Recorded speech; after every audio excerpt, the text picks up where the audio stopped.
Avant de travailler, j'ai commencé par faire des études. J'ai étudié l'histoire à l'université de Caen. Puis j'ai passé les concours de l'enseignement et je suis devenue professeure d'histoire-géographie. J'ai commencé par aller travailler en banlieue parisienne, le parcours du débutant. Puis je suis revenue en Normandie. J'ai travaillé en collège et ensuite au lycée Le Verrier de Saint-Lô, où j'ai un parcours peut-être un peu atypique. J'ai enseigné l'histoire-géographie en section européenne, donc j'ai dispensé les cours en anglais. Et j'ai ensuite bifurqué vers la section art plastique, ce qui m'a mis le pied à l'étrier de l'enseignement supérieur, puisque j'ai commencé à me spécialiser en histoire de l'art. Et j'ai été recrutée en 2003 à l'IUT de Saint-Lô pour dispenser des cours d'histoire de l'art, d'abord dans le département génie thermique et énergie. Ça s'appelait ouverture culturelle et artistique.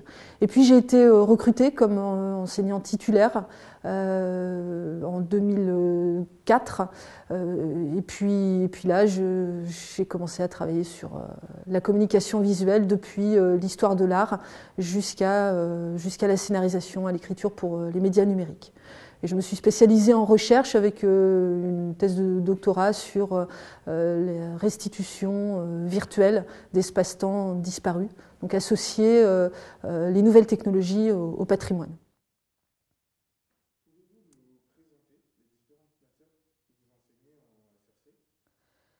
Alors j'enseigne l'histoire de l'art qui est le socle culturel dont tous les créatifs doivent se doter, dans la mesure où on ne crée jamais ex nihilo, on arrive après les autres et on ne peut pas se contenter de ce que l'on imagine du monde, il faut aussi à un moment savoir. Donc de l'histoire de l'art qui prend des allures de culture générale et qui aboutit à ce que l'on puisse ensuite mettre en œuvre cette culture grâce à une réflexion personnelle dans des supports qui vont de l'affiche au spot publicitaire, en passant par des reconstitutions d'espaces-temps disparus, puisque j'enseigne en DUT, mais aussi dans la licence professionnelle dédiée au patrimoine et aux nouvelles technologies. J'assure aussi le module de PPP, ça veut dire parcours professionnel et personnel.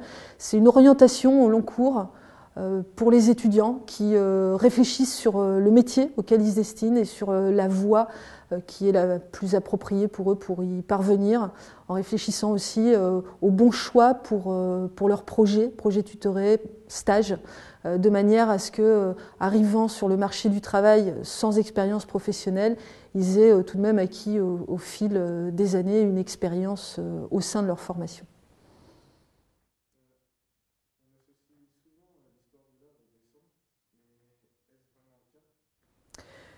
L'histoire de l'art et le dessin sont complémentaires. On ne peut pas dessiner longtemps sans avoir une culture, ou si on peut dessiner longtemps, on dessinera dans le vide, on dessinera tout seul, mais on ne dessinera pas de manière pertinente, de manière à être lu, vu, compris. On peut même dire entendu, puisqu'on peut éveiller des sens par les formes. L'histoire de l'art apporte une culture générale, le dessin apporte une technique. En revanche, il est extrêmement important que tous les étudiants qui se destinent au métier de l'infographie prennent conscience que ce n'est pas l'outil informatique qui leur donnera des talents de graphiste. L'outil informatique leur permettra de les mettre en œuvre. Donc ils doivent être bons en informatique, ils doivent être aussi bons dans ce qu'on appelle communément les arts plastiques. Au sein de la formation SRC, comment peut-on placer l'histoire de l'art ? Alors, comme tous les enseignants, j'imagine que ce que je fais est central et c'est le plus important. Je pense que ça fait partie d'un tout. Tout étudiant qui se destine au métier du web doit avoir travaillé l'histoire de l'art, ne serait-ce que pour maîtriser la symbolique des couleurs et des formes et proposer une ergonomie pertinente. De la même manière, si on a une approche culturelle, celle du temps et de l'espace d'une œuvre, eh bien, on sera pertinent aussi pour construire des supports de communication, des affiches qui percuteront le public parce qu'elles seront adaptées. Donc on passe assez facilement finalement, quand on en maîtrise la technicité, de l'histoire de l'art au marketing, à l'audiovisuel. Donc oui, je pense, ça n'est pas charnière, mais c'est une partie importante du tout.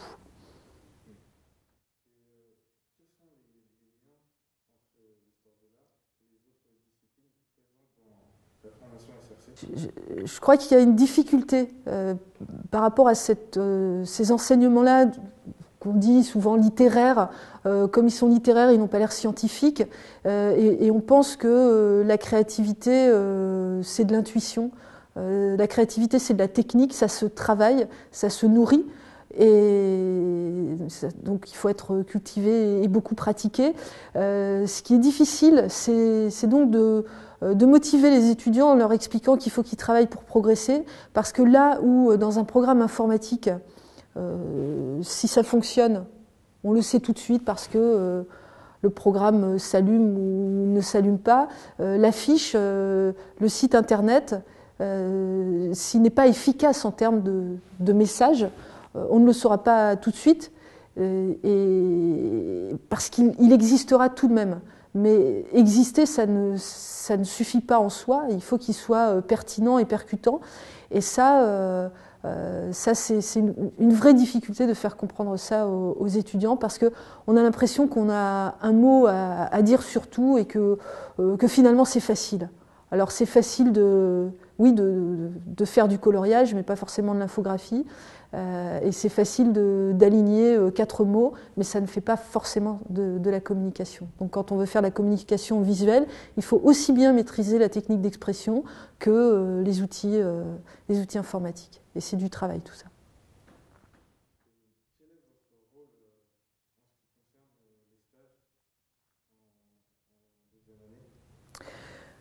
En tant que responsable des stages, je dirais que tout d'abord il y a un rôle en amont qui est celui du PPP, cette orientation au long cours. Le stage, c'est un morceau important de la formation, parce que d'abord ça clôt la formation sur 10 semaines. C'est le plus souvent la première expérience dans l'entreprise, dans le domaine auquel les étudiants se destinent. Et c'est vu comme une libération, alors qu'en fait, il faut le voir comme une continuité. Et donc mon travail, c'est souvent d'affiner le projet de l'étudiant, de se concentrer sur que veut dire la mobilité par rapport aux objectifs d'un stage, la question de la gratification. Donc il y a quand même une part, curieusement, de pédagogie autour de ce qu'est un stage et quels en sont les enjeux. Et puis après, c'est accompagner les étudiants de manière à ce que les missions correspondent le mieux à son projet professionnel.